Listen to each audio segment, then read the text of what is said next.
Le téléphone a sonné à 23h43 un mardi soir. J'étais dans mon bureau à la maison, en train de relire les rapports de mon entreprise de construction, lorsque le numéro inconnu est apparu sur l'écran. Monsieur Joseph Reynolds, ici Kevin Martinez, le vidéaste du mariage de votre fille Amanda le mois dernier. Je dois vous parler de toute urgence d'un élément que j'ai trouvé dans les enregistrements. C'est très grave. La voix du jeune homme tremblait. Ma main serra le téléphone. Que voulez-vous dire par grave? Monsieur, je ne peux pas vous expliquer au téléphone. Pouvons-nous nous rencontrer demain? Venez seul, s'il vous plaît, et n'en parlez pas encore à Amanda. Mon estomac s'est noué. J'avais dépensé 58 000 $ pour le mariage de ma fille aînée 3 semaines auparavant. La cérémonie parfaite, la réception élégante, tout était exactement comme Amanda le souhaitait. Quel genre de choses avez-vous trouvé? Des enregistrements qui changent tout à propos de cette journée. J'ai failli les effacer par accident, mais quand j'ai vu ce qu'ils contenaient, sa voix s'est brisée. Monsieur Reynolds, vous devez voir ça. Je m'appelle Joseph Reynolds, j'ai 65 ans et je suis propriétaire de la Reynolds Construction Company ici à Phoenix, en Arizona. J'ai bâti mon entreprise à partir de rien en 40 ans. J'ai 3 enfants, dont Amanda, l'aînée, qui est ma fierté. Du moins, c'est ce que je croyais. Kevin, il est 2 heures du matin. Ça ne peut pas attendre? Monsieur, j'ai essayé de dormir pendant 3 nuits d'affilée et je n'ai pas réussi. Je suis en train de monter les vidéos pour livrer le matériel final quand j'ai découvert quelque chose qui s'est passé pendant la fête. Quelque chose que personne n'a vu, mais que mes caméras ont filmé. Je me suis levé de mon fauteuil de bureau et je me suis dirigé vers la fenêtre. Dehors, Phoenix dormait paisiblement sous les lumières jaunes de la ville. Ma maison dans le quartier chic de Paradise Valley était silencieuse. Amanda vivait à 20 minutes de là avec son mari Derek, probablement en train de dormir paisiblement après leur lune de miel à Hawaï. Parlez. Kevin poussa un profond soupir. Derek, le fiancé. J'ai des enregistrements de lui avec une autre femme pendant la réception. Ce n'était pas une conversation innocente, monsieur Reynolds. Ils étaient intimement liés pendant que votre fille dansait avec les invités. Le monde s'est arrêté. Les mots ont résonné dans mon esprit comme un écho dans un canyon vide. Derek Mitchell, le gendre que j'avais appris à respecter. Le jeune cadre d'une banque d'investissement qui avait conquis ma fille et l'approbation de notre famille. Êtes-vous sûr de ce que vous dites? Malheureusement, oui. Les enregistrements sont très clairs. Horodatage, angles multiples. Il n'y a aucun doute. Ma jambe droite a commencé à trembler légèrement. Je me suis assis sur le bord du lit. Pendant la fête, j'avais remarqué que Derek s'absentait plusieurs fois, toujours avec des excuses convaincantes. Des appels professionnels importants, disait-il. Des urgences qui ne pouvaient pas attendre. Qui est cette femme? Je ne connais pas son nom, mais elle portait une alliance. Et d'après les enregistrements, il est clair qu'ils se connaissent depuis longtemps. Ce n'était pas quelque chose de spontané. Si cette histoire de trahison familiale vous intéresse, n'oubliez pas de vous abonner à la chaîne pour découvrir comment cette découverte dévastatrice s'est transformée en la vengeance la plus calculée que vous ayez jamais vue. J'ai raccroché le téléphone et je suis resté debout dans l'obscurité de ma chambre. 58 000 $. 400 invités. Amanda rayonnante devant l'autel. Et Derek la trompant dans les enregistrements même du mariage. Mais il y avait autre chose. Un sentiment étrange que cette découverte n'était que la partie émergée de l'iceberg d'une vérité bien plus sombre sur ma famille. Le lendemain matin, je me suis rendu au studio de Kevin dans le centre de Phoenix. L'adresse qu'il m'avait donnée se trouvait dans un complexe d'affaires modernes, rien à voir avec ce à quoi je m'attendais de la part d'un jeune vidéaste indépendant. Le studio était professionnel, équipé de moniteurs haute résolution et de matériel coûteux. Kevin m'a accueilli à la porte. Il avait une vingtaine d'années, une barbe bien taillée et les yeux fatigués de quelqu'un qui n'avait pas dormi depuis des jours. Ses mains tremblaient légèrement lorsqu'il m'a serré la main. « Monsieur Reynolds, merci d'être venu. Veuillez vous asseoir là. » Il m'a indiqué un fauteuil en cuir devant un écran géant. L'écran était noir, mais je pouvais sentir le poids de ce que j'allais voir. Avant de vous montrer les enregistrements, dit Kevin en s'asseyant à côté des commandes, je dois vous expliquer comment j'ai découvert cela. J'enregistre toujours avec plusieurs caméras pendant les réceptions. C'est la procédure standard.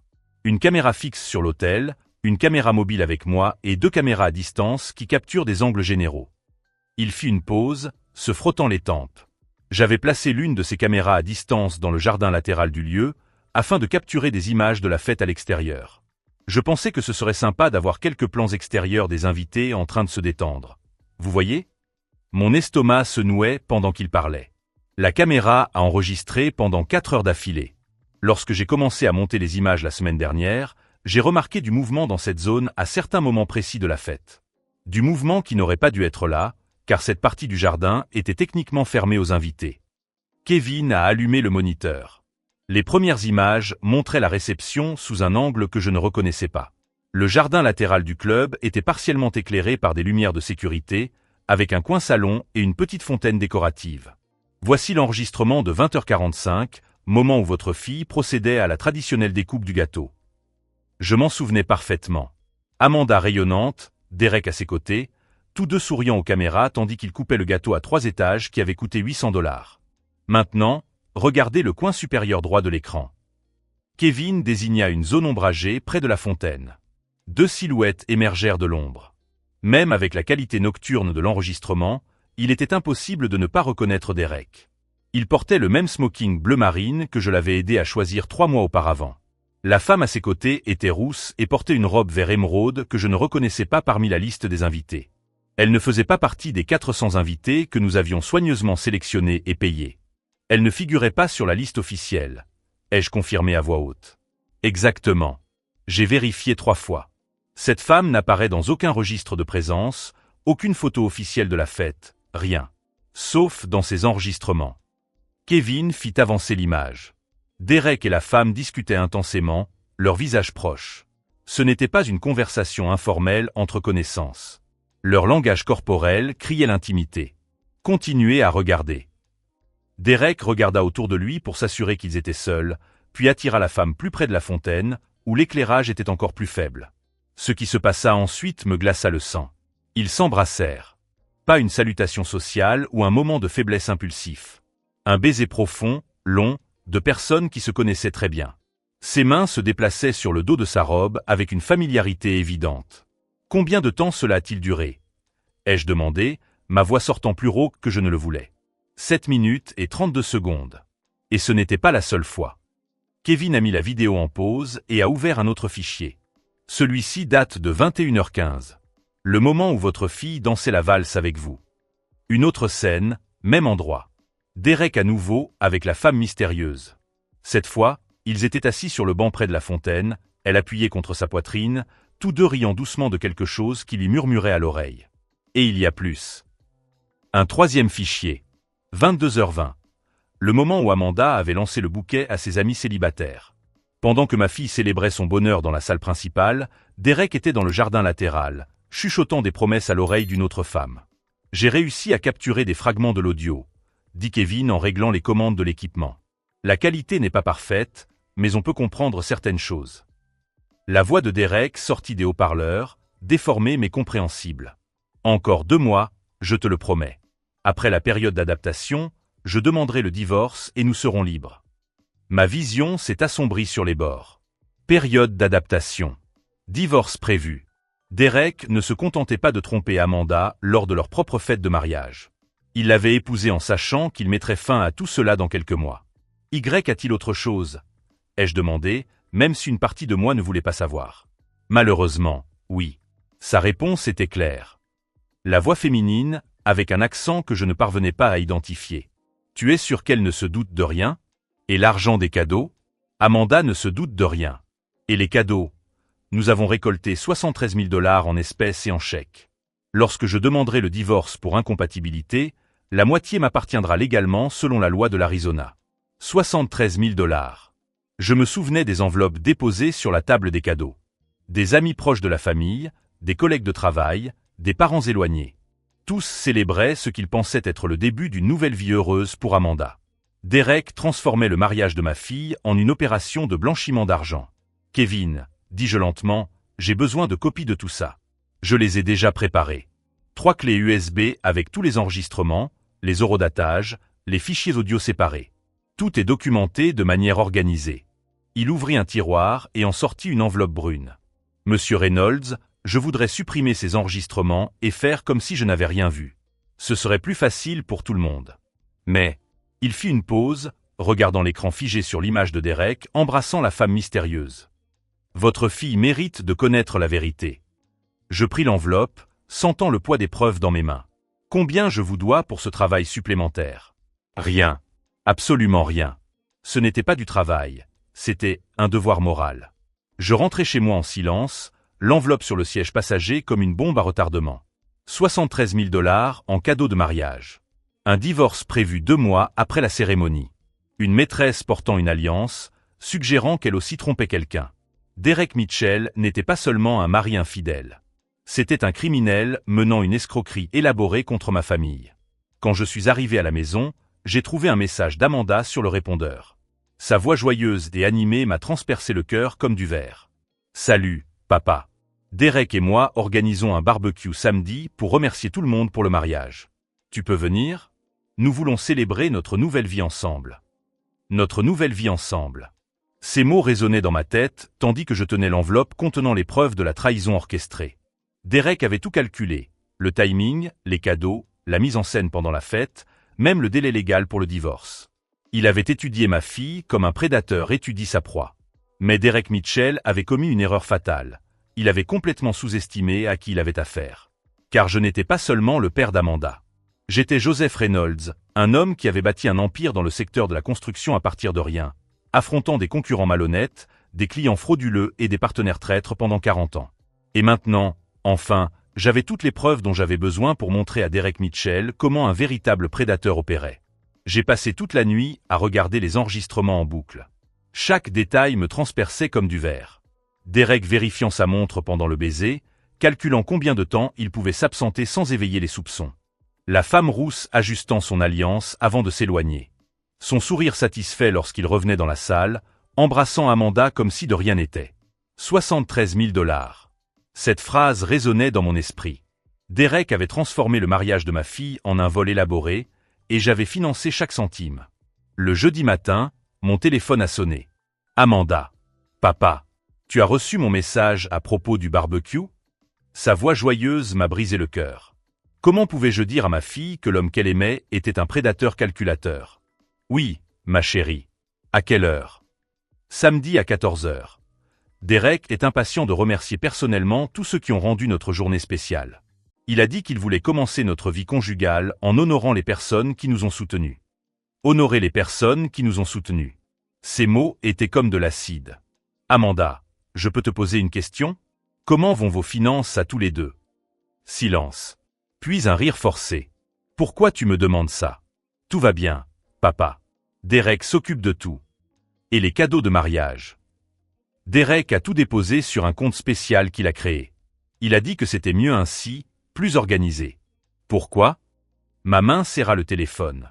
Derek avait isolé Amanda de l'argent provenant de ses propres cadeaux. Juste par curiosité. À samedi. 2 heures plus tard, mon plus jeune fils, Tyler, s'est présenté à mon entreprise. 26 ans, diplômé en administration, mais sans emploi fixe depuis 8 mois. Il vivait, temporairement, dans mon sous-sol. Papa, j'ai besoin d'un service. Ce n'était pas une salutation, ni une question sur ma journée. Il est allé droit au but. Ma petite amie Stéphanie et moi voulons louer un appartement ensemble. Nous avons trouvé un endroit parfait, mais nous avons besoin de 5 000 $ pour la caution et le dépôt. J'ai regardé mon fils. À quand remontait la dernière fois où il m'avait posé des questions sur mon travail, ma santé, ma vie? À quand remontait la dernière fois où l'un de mes enfants avait manifesté un intérêt sincère pour moi en tant que personne, et non comme source d'argent? Tyler, tu travailles. Je fais quelques petits boulots, du réseautage. Le marché est difficile. Du réseautage. 8 mois de réseautage. Et si je refuse? Il a semblé sincèrement surpris, comme si cette possibilité ne lui avait jamais traversé l'esprit. Papa, ce n'est que 5 000 $. Tu as dépensé 58 000 $ pour le mariage d'Amanda. Tu as de l'argent. Seulement 5 000. Comme si c'était une somme insignifiante.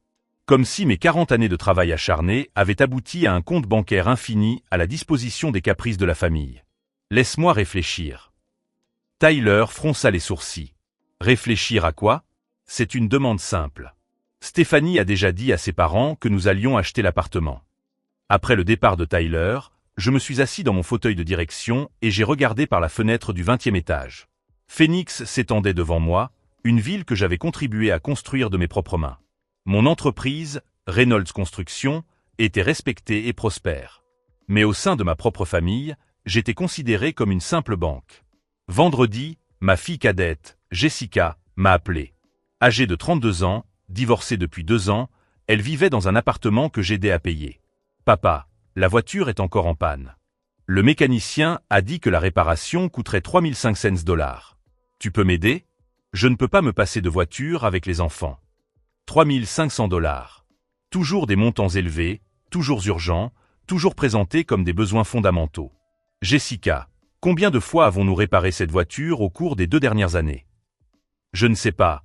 Plusieurs fois. Papa, j'ai besoin que la voiture fonctionne. Plusieurs fois. Cela représentait 7200 $ de réparation au cours des 24 derniers mois. J'avais conservé toutes les factures. Et si c'était le moment d'acheter une voiture plus récente? Avec quel argent? Tu sais que les choses sont difficiles depuis le divorce. Le divorce qui lui avait permis de recevoir la moitié des biens de son ex-mari, y compris une somme qu'elle avait mal investie et perdue en seulement 6 mois. Jessica, tu as un emploi? Silence. Puis un rire amer. Papa, m'occuper de 2 enfants est un travail à plein temps. Quand ils seront plus grands, je pourrai envisager de travailler à l'extérieur. Les 2 enfants avaient 12 et 14 ans. Ils étudiaient à plein temps et passaient 3 jours par semaine avec leur père. J'ai raccroché le téléphone avec un sentiment étrange dans la poitrine. C'était comme si je voyais ma famille clairement pour la première fois depuis des années. Derek volant Amanda grâce à un mariage frauduleux. Tyler vivant dans mon sous-sol depuis 8 mois, faisant du réseautage, tout en demandant 5000 $. Jessica avec son discours toujours renouvelé sur les raisons pour lesquelles elle ne pouvait pas travailler, mais toujours la main tendue pour demander plus d'argent. Et moi, Joseph Reynolds, le pourvoyeur silencieux qui les finançait tous sans poser de questions. Le samedi, je suis arrivé chez Amanda à 2 heures pile. La maison que Derek avait insisté pour louer dans le quartier le plus cher de Scottsdale, bien au-dessus de ses moyens, mais pas des miens. Derek m'a accueilli à la porte avec un large sourire et une chaleureuse accolade. Joseph, comment vas-tu, beau-père? Beau-père. Ce mot m'a donné la nausée. Bien, Derek. Comment s'est passée la lune de miel? Incroyable. Amanda a choisi les endroits parfaits à Hawaï. Nous avons passé la meilleure semaine de notre vie. Une lune de miel qui avait coûté 12 000 $ supplémentaires, car Amanda avait trouvé une offre spéciale à ne pas manquer. Amanda est sortie de la cuisine, rayonnante. Papa, je suis ravi que tu sois venu. Derek disait qu'il voulait faire ça tous les mois, un déjeuner en famille. Derek voulait faire ça tous les mois.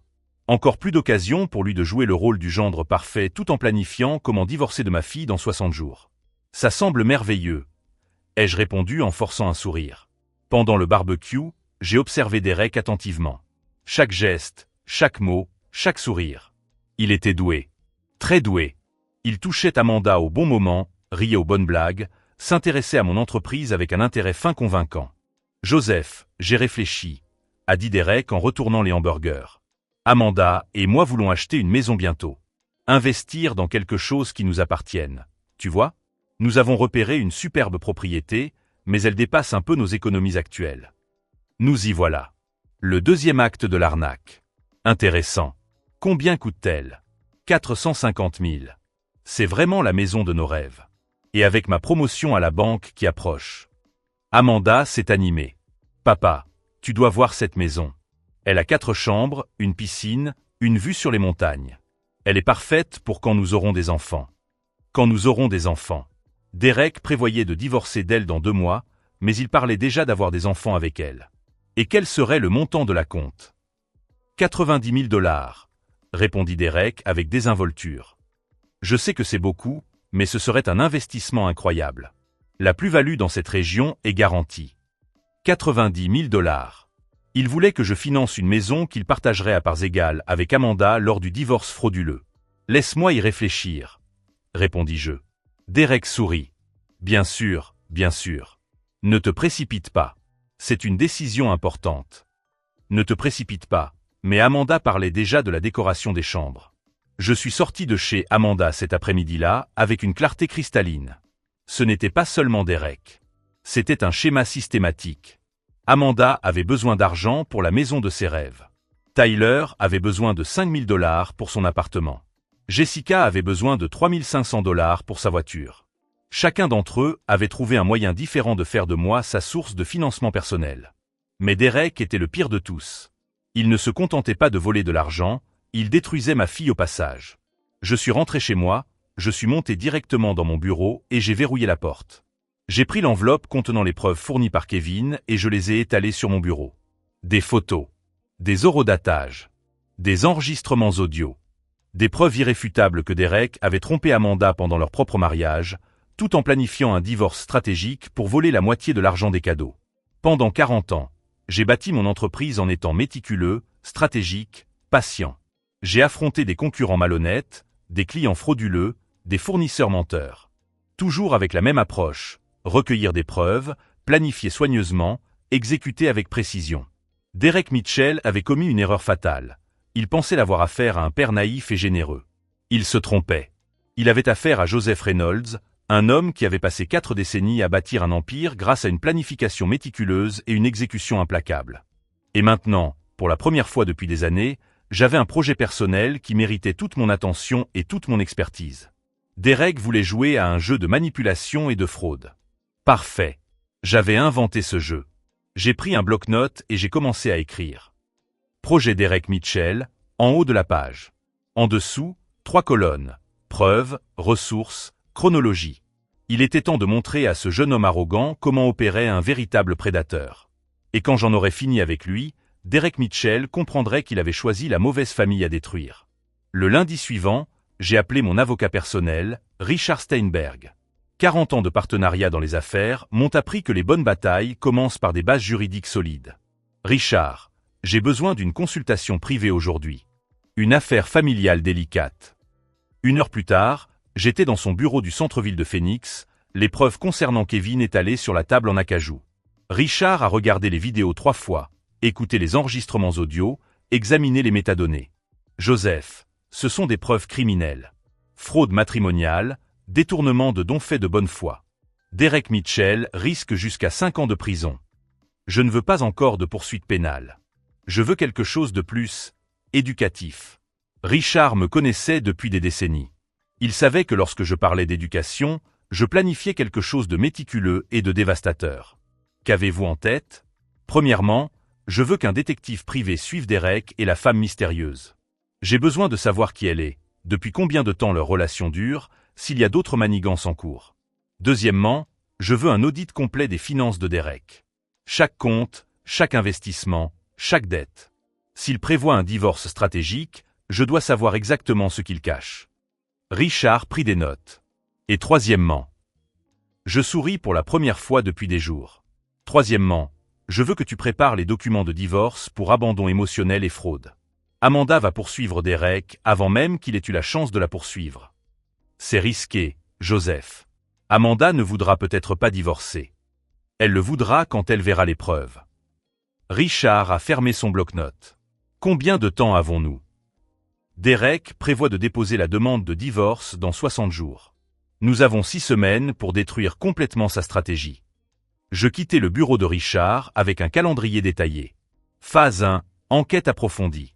Phase 2, collecte de preuves financières. Phase 3, confrontation stratégique. Le mardi, je reçus le premier appel de Marcus Webb, le détective privé que Richard m'avait recommandé. Monsieur Reynolds, j'ai des informations préliminaires sur votre gendre. Je vous écoute. Derek Mitchell n'est pas exactement celui qu'il prétend être. Son nom de famille est authentique, mais il a légalement changé son prénom il y a 8 ans. Né Derek Thompson, il est devenu Derek Mitchell lorsqu'il a déménagé en Arizona. Intéressant. Pourquoi quelqu'un changerait-il de nom pour déménager dans un autre État? Continuez. La femme rousse s'appelle Vanessa Hartley. Elle a 42 ans et est mariée à un chirurgien plasticien à Tucson. Ils se connaissent depuis au moins 3 ans. J'ai des photos d'elle entrant régulièrement dans l'appartement de Derek les mercredis et vendredis. Appartement. Derek avait un appartement en plus de la maison qu'il partageait avec Amanda. L'adresse. Marcus m'a donné une adresse dans le centre de Scottsdale. Un appartement de luxe, loué $3200 par mois. Bien au-dessus de ce que le salaire déclaré de Derek pouvait lui permettre. Encore une chose, Monsieur Reynolds. Derek a 2 autres identités actives. Des cartes de crédit, des comptes bancaires, et même un permis de conduire au nom de Daniel Morrison. Des identités multiples. Derek Mitchell n'était pas seulement un mari infidèle. C'était un criminel professionnel. Le mercredi, Marcus m'a envoyé un rapport de 20 pages. Derek avait mis en place des stratagèmes similaires dans le Nevada et en Californie. Mariage avec des femmes issues de familles aisées, collecte de cadeaux et d'héritage, divorce stratégique après des périodes spécifiques. Amanda était la 4e victime connue. Les 3 précédentes avaient perdu entre 50 et 120 000 $ chacune. L'une d'elles avait tenté de se suicider après avoir découvert que tout son mariage n'était qu'une mise en scène. En lisant ces rapports, j'ai ressenti une colère froide et calculée que je n'avais pas éprouvée depuis des décennies. Derek n'était pas seulement un opportuniste. C'était un prédateur qui détruisait systématiquement des familles. Jeudi, Amanda a appelé. « Papa, Derek m'a dit que tu réfléchissais encore à la maison. On peut se voir pour déjeuner et en discuter ? Si vous suivez cette enquête dévastatrice, abonnez-vous à la chaîne, car la vengeance qui s'annonce va redéfinir le concept de justice familiale. Bien sûr, ma chérie. Que penses-tu de samedi ? Parfait. Derek est impatient de te montrer les chiffres. Il a préparé une présentation complète sur l'investissement. Une présentation. Derek avait préparé une présentation pour me convaincre de financer la maison qu'il prévoyait de partager avec Amanda dans le cadre de son divorce frauduleux. Son arrogance était impressionnante. Le vendredi, j'ai reçu le rapport financier complet de Derek. 3 comptes bancaires secrets. Des dizaines de cartes de crédit à des noms différents. Un portefeuille d'investissement alimenté par l'argent de mariage précédent. Patrimoine net réel, 240 000 $. Bien plus que les quelques milliers qu'il avait déclaré lorsqu'il avait demandé Amanda en mariage. Plus important encore, Derek avait déjà mis la maison de ses rêves à son nom. Le contrat avait été signé une semaine auparavant, avant même qu'il ne me parle du financement. Il était sûr que je paierais. Samedi est arrivé. J'ai conduit jusqu'au restaurant où Derek avait réservé notre déjeuner. Un endroit cher à Paradise Valley, manifestement choisi pour m'impressionner. Derek m'attendait à une table réservée, vêtu d'un costume impeccable, son porte-documents en cuir à côté de lui. Il s'est levé quand il m'a vu, avec un large sourire et une accolade chaleureuse. « Joseph, comment vas-tu, beau-père ?» Amanda est en train de se garer. Le même spectacle que d'habitude. Le gendre parfait. Amanda est arrivée 5 minutes plus tard, rayonnante comme toujours. Elle m'a embrassé sur la joue, s'est assise à côté de Derek et lui a pris la main. « Papa, Derek a préparé une présentation incroyable sur la maison. C'est vraiment l'investissement parfait. » Derek a ouvert sa mallette et en a sorti une présentation de 15 pages imprimées sur du papier de qualité supérieure. Des photos de la maison, des projections financières, des analyses de marché. « Joseph, cette propriété est une opportunité unique. Une plus-value garantie de 15% par an pendant les 5 prochaines années. » J'ai feuilleté lentement la présentation.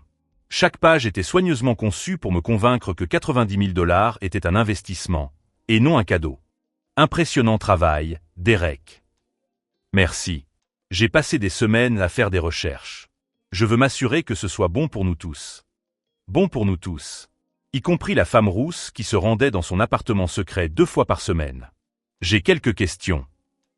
Derek s'est animé. Bien sûr. Vous pouvez me demander tout ce que vous voulez. Première question. Pourquoi avez-vous changé votre nom de Derek Thompson à Derek Mitchell il y a 8 ans? Le sourire de Derek s'est figé. Amanda a froncé les sourcils. De quoi parles-tu, papa? Derek s'est rapidement repris. Ah, ça. De vieilles histoires de famille. Je préfère ne pas entrer dans les détails, mais c'était une décision personnelle nécessaire. Deuxième question. Qui est Vanessa Hartley? Cette fois, Derek n'a pas pu cacher sa réaction. Son visage a visiblement pâli. Amanda a regardé tour à tour Derek et moi. « Papa, qui est Vanessa Hartley ?»« Derek, tu connais cette personne ?» Derek eut un rire forcé. « Je n'ai aucune idée de qui il s'agit. »« Joseph, où veux-tu en venir ?» Je pris mon téléphone et ouvris la première photo que Marcus m'avait envoyée. Derek embrassant Vanessa dans le jardin pendant la réception de mariage. Je posai le téléphone sur la table, face à Amanda. « Chérie, cette photo a été prise pendant ta fête de mariage. À 20h45, pendant que tu coupais le gâteau. » Amanda a pris le téléphone et a regardé l'image. Son expression est passée progressivement de la confusion à l'horreur. « Derek, qu'est-ce que c'est que ça ?» Derek a essayé de prendre le téléphone, mais j'ai été plus rapide. Troisième question, Derek. Combien d'argent avez-vous réellement sur des comptes secrets sous vos pseudonymes? Amanda tremblait maintenant. Pseudonyme, Derek. De quoi parle mon père? Derek s'est levé brusquement. C'est ridicule. Joseph, je ne sais pas à quel jeu vous jouez, mais je ne tolérerai pas d'accusations sans fondement. Je pris le porte-document de Derek et le refermai calmement. Ce ne sont pas des accusations, Derek. Ce sont des faits documentés. Et tu viens de commettre l'erreur de supposer que je n'étais qu'un père naïf avec de l'argent facile. Derek regarda autour de lui dans le restaurant, réalisant que notre conversation attirait l'attention. Amanda, partons. Ton père a manifestement des problèmes que nous ne pouvons pas résoudre ici. Mais Amanda ne bougea pas. Elle regardait toujours la photo sur mon téléphone. Derek, dis-moi la vérité. Qui est cette femme? Le silence se prolongea pendant 15 secondes. Derek comprit qu'il avait perdu le contrôle de la situation. Amanda, je peux t'expliquer. Alors explique. Derek m'a regardé, puis elle, puis la sortie. Il évaluait s'il pouvait encore sauver la situation ou s'il était temps de prendre la fuite. Je pouvais voir les rouages tourner dans son esprit. Que savait Amanda? Que savais-je? Que pouvait-il encore nier? Le prédateur avait enfin trouvé une proie qui pouvait riposter. Et la chasse ne faisait que commencer. Derek a essayé de se lever de table à nouveau, mais Amanda l'a retenu par le bras. Assieds-toi. Maintenant. Et explique-moi qui est cette femme. Sa voix avait une froideur que je n'avais jamais entendue auparavant. Ma fille découvrait en temps réel qu'elle avait épousé un étranger. Derek regarda autour de lui dans le restaurant, évaluant ses options. Il pouvait mentir, il pouvait s'enfuir, ou il pouvait essayer de minimiser les dégâts. Il choisit la pire stratégie possible. Amanda, cette photo a peut-être été manipulée. Ton père a clairement un problème avec notre relation. Je repris mon téléphone et ouvris le dossier que Marcus m'avait envoyé. Derek, ou devrais-je dire Daniel Morrison? Ou préfères-tu Derek Thompson, ton nom d'origine? Le silence à table était assourdissant. Amanda nous regardait tour à tour, essayant d'assimiler l'information. Papa, de quoi parles-tu? Ta fille mérite de connaître toute la vérité, Derek. J'ai tourné le téléphone vers Amanda. Voici le rapport du détective privé que j'ai engagé. Votre mari a 3 identités différentes, 4 mariages précédents dans d'autres États et des antécédents de fraude matrimoniale. Derek abandonna finalement son jeu. Son visage se durcit, révélant la personne qui se cachait derrière le masque du gendre parfait. Vous n'aviez pas le droit d'enquêter sur ma vie privée. J'en avais tout à fait le droit quand j'ai découvert que vous aviez l'intention de voler ma fille. Amanda lisait le rapport sur mon téléphone, son expression passant progressivement de la confusion à l'horreur. Derek. Cela dit que vous avez épousé une femme à Las Vegas il y a 2 ans, et que vous n'avez jamais officiellement divorcé. Derek a essayé de prendre le téléphone, mais je l'ai repoussé. Cela signifie-t-il que notre mariage n'est même pas légal? Amanda, je peux tout expliquer. Alors explique. Sa voix tremblait à présent. Explique pourquoi il existe un appartement à Scottsdale à ton nom dont je n'ai jamais eu connaissance. Derek pâlit. Il ne savait pas que j'avais découvert l'appartement secret. Comment as-tu? Explique pourquoi tu as 240 000 $ sur des comptes bancaires secrets alors que tu m'as dit que tu n'avais que quelques économies. Amanda lisait plus de détails du rapport, sa voix montant d'un ton. Explique pourquoi la maison que nous voulons acheter est déjà à ton nom depuis 1 semaine, avant même que tu ne demandes l'argent à mon père. Derek me regarda avec une haine pure. Espèce de vieux prétentieux. Tu as tout détruit. J'ai tout détruit. Je me penchai en avant. Derek, tu as épousé ma fille sous un faux nom, tu l'as trompée lors de sa propre fête de mariage, tu as prévu de voler 73 000 $ en cadeaux et tu as encore l'audace de m'accuser? Amanda tremblait maintenant. Les cadeaux. Derek, où est l'argent des cadeaux? Derek ne répondit pas. Je pris un autre document dans le dossier et le posai sur la table. Il est là, Amanda. 3 comptes bancaires différents. Un au nom de Derek Mitchell, un autre au nom de Daniel Morrison, et un 3e au nom d'une société fantôme qu'il a créée. Une société fantôme. Mitchell Holdings LLC. Créée 3 jours avant le mariage. Tout l'argent des cadeaux a été déposé sur ce compte, auquel vous n'avez pas accès. Amanda regarda Derek avec un mélange de trahison et d'incrédulité. Tu avais prévu ça depuis le début. Amanda, écoute-moi. Je t'aime. Tu aimes mon argent. Elle frappa du poing sur la table. Mon père a dépensé 58 000 $ pour notre mariage, nos amis ont offert 73 000 $ en cadeaux, et tu as transformé tout ça en une arnaque. Derek tenta un dernier coup. Joseph ment. Il a fabriqué ses preuves parce qu'il ne m'a jamais accepté dans la famille. C'est alors que je jouais ma dernière carte. Amanda, tu veux voir la vidéo complète de ta fête de mariage? Quelle vidéo? J'ai ouvert le fichier que Kevin m'avait donné et j'ai posé le téléphone sur la table entre nous. Cette vidéo montre ton mari avec Vanessa Hartley pendant toute la durée de la fête. Pas seulement une rencontre, mais plusieurs rencontres. Pendant que tu dansais avec nos invités, il était dans le jardin en train de planifier son divorce avec sa maîtresse. J'ai appuyé sur Play. La vidéo montrait Derek et Vanessa à 3 moments différents de la fête, s'embrassant, discutant intimement, faisant des plans. Amanda a regardé en silence. Quand elle est arrivée à la partie de l'audio où Derek promettait encore 2 mois avant le divorce, elle a arrêté la vidéo. 2 mois. Sa voix était brisée. Tu allais attendre 2 mois. Derek a tenté un dernier mensonge désespéré. Amanda, je peux t'expliquer. Vanessa c'est une vieille amie. Elle traversait des problèmes conjugaux et avait besoin de soutien. De soutien? Tu l'embrassais pendant que je coupais notre gâteau de mariage. Les gens aux tables voisines ont commencé à regarder. La voix d'Amanda était trop forte pour être ignorée. Derek réalisa qu'il avait complètement perdu le contrôle de la situation. D'accord. D'accord. Il leva les mains. Oui, j'ai une relation avec Vanessa. Oui, notre mariage était temporaire. Mais tu ne comprends pas, Amanda. Tu es riche, privilégié. Tu n'as jamais eu à te battre pour quoi que ce soit dans la vie. Alors tu as décidé de me punir pour ça en volant ma famille. Je n'ai rien volé. J'ai profité des opportunités que vous m'avez librement offertes. La froideur dans la voix de Derek était désormais complètement exposée. Il n'y avait plus de comédie, plus de charme. Juste un criminel justifiant ses crimes. Des opportunités. Amanda se leva.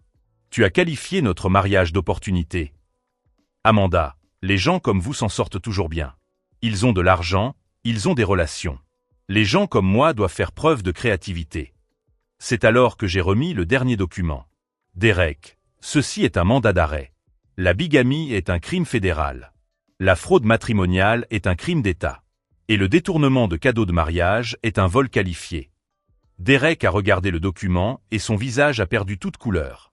Vous m'avez dénoncé. J'ai protégé ma famille. À ce moment-là, 2 hommes en costume se sont approchés de notre table. J'ai reconnu l'un d'eux, c'était l'agent Parker, que Richard m'avait présenté au FBI. Derek Mitchell, également connu sous les noms de Daniel Morrison et Derek Thompson, vous êtes en état d'arrestation. Derek a regardé autour de lui avec désespoir, comme un animal acculé. Amanda, tu ne vas pas laisser faire ça. Tu m'aimes. Amanda le regarda avec une froideur qui me rendit fier. J'aimais Derek Mitchell. Mais Derek Mitchell n'a jamais existé, n'est-ce pas? Pendant que l'agent Parker lisait les droits de Derek, celui-ci me lança un regard plein de haine. Tu crois avoir gagné, Joseph? Tu as détruit ta propre fille dans le processus. Je regardais Amanda. Elle était pâle, mais debout. Forte. Survivante. Ma fille est plus forte que tu ne l'aurais jamais imaginé. Et maintenant, elle sait exactement qui tu es. Derek fut menotté et escorté hors du restaurant. Les gens aux autres tables regardaient en silence. Amanda s'est assise lentement. Papa, comment l'as-tu découvert? Le vidéaste m'a appelé il y a 3 jours. Il a vu quelque chose dans les enregistrements et a pensé que je devais le savoir. Et tu as enquêté sur tout ça en 3 jours? 40 ans passés à bâtir une entreprise m'ont appris à être méticuleux quand quelque chose d'important est en jeu. Amanda s'est mise à pleurer. Ce n'était pas des larmes de tristesse, mais de soulagement. Papa, je suis désolé. J'étais tellement aveugle. Tu n'as rien fait de mal, ma chérie. Derek est un prédateur professionnel. Il savait exactement comment te manipuler. Que vais-je faire maintenant? Tout le monde va savoir que mon mariage était une imposture. J'ai pris sa main. Maintenant, tu reconstruis ta vie. Et je serai là pour t'aider. Pas avec de l'argent ou des cadeaux, mais en tant que père. Comme cela aurait toujours dû être le cas. Assis dans ce restaurant, avec les débris du coup monté de Derek éparpillés sur la table entre nous, je voyais enfin ma fille clairement.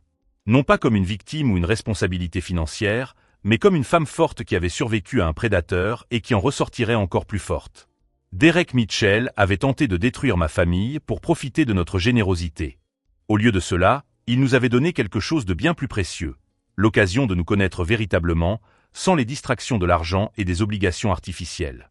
Lorsque nous avons quitté le restaurant cet après-midi-là, Amanda tenait fermement mon bras. « Papa, il y a encore une chose que je dois te dire. » Mon estomac s'est noué. Que pouvait-il y avoir d'autre? Tyler et Jessica ont également été en contact avec Derek ces dernières semaines. Il essayait d'obtenir des informations sur vos affaires, vos comptes bancaires. Cette révélation m'a frappé comme un coup de massue. Derek ne volait pas seulement Amanda. Il étudiait toute notre famille, préparant un coup bien plus gros que je ne l'avais imaginé. Et Tyler et Jessica, mes autres enfants, l'avaient aidé sans le savoir. Ou pire, en sachant exactement ce qu'il faisait. 6 mois plus tard, Derek a été condamné à 8 ans de prison pour bigamie, fraude matrimoniale et détournement de fonds. Vanessa Hartley a également été arrêtée en tant que complice, perdant tout dans le cadre de son divorce avec le chirurgien. Amanda a récupéré 62 000 $ des cadeaux grâce à la procédure judiciaire. Mais plus important que l'argent, c'était sa transformation.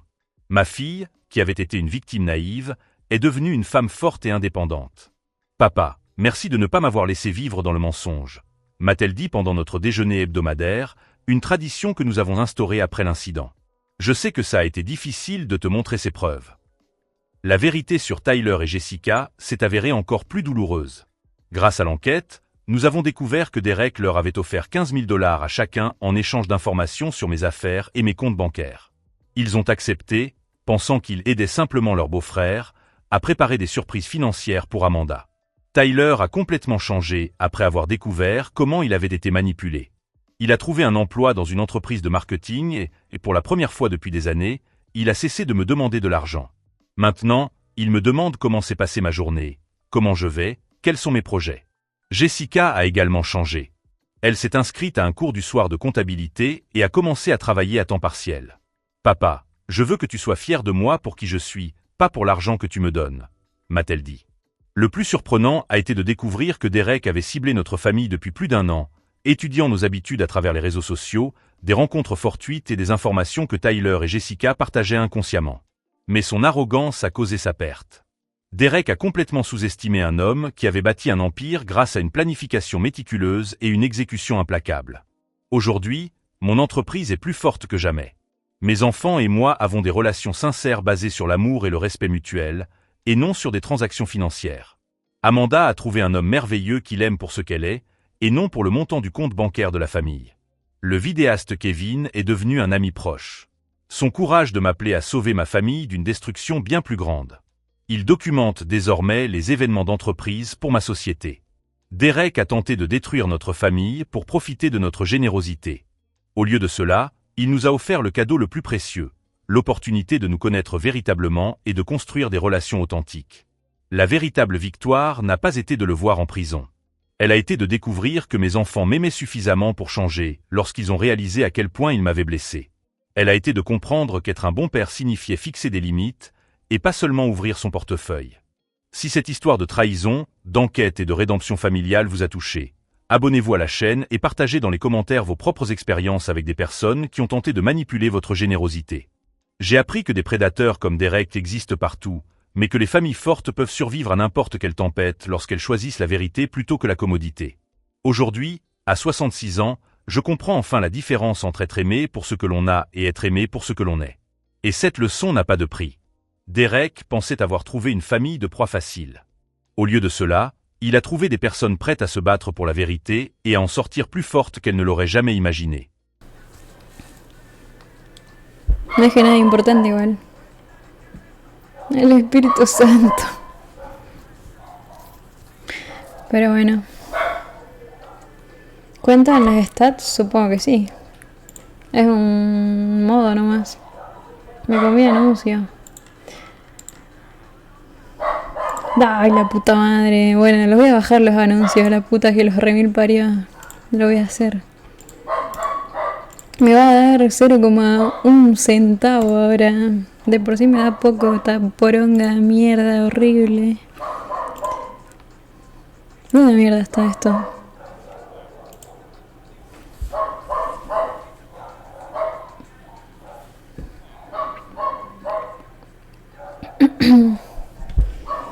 Y bueno, paga Acá te la subo, la concha de tu madre. ¿Qué me venía a decir la hora de la puta que te remil parió? Te voy a caer a trompada, hijo de mil puta. Te voy a golpear hasta matarte. Gracias, Razón Diablo, por el follow. Me piqué.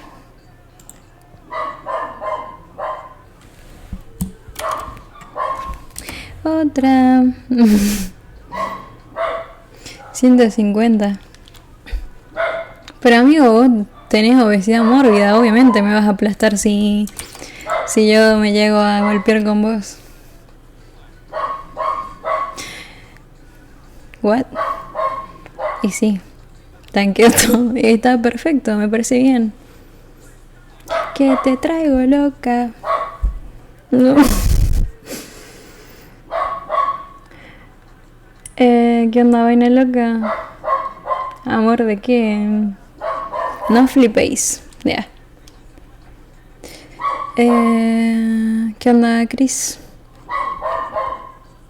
¿Y ese perro? Ah, le voy a cagar palo. Ahí vengo.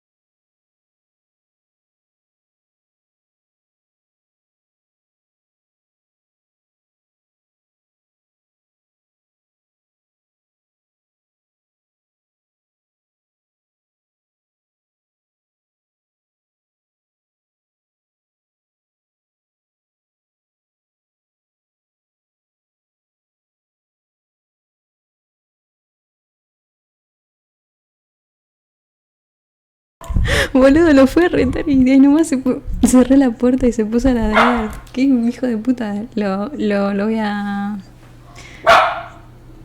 Ok, ahora sí. Lo voy a tener que maltratar.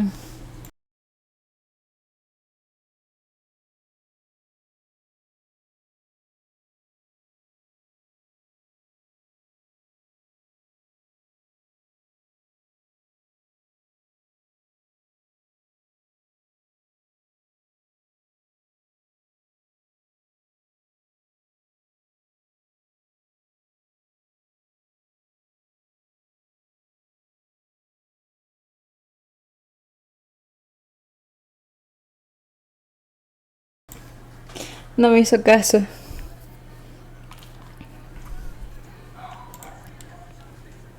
Uy.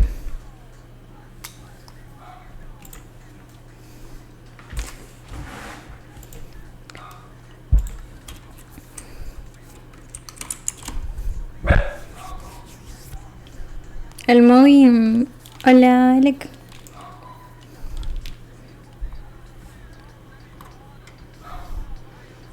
Me quedó olor a perro en la mano.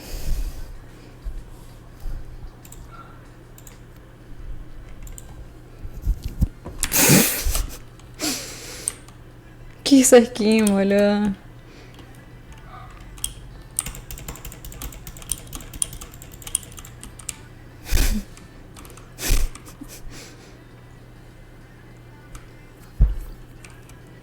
A la mierda. A ver. ¿Cómo era?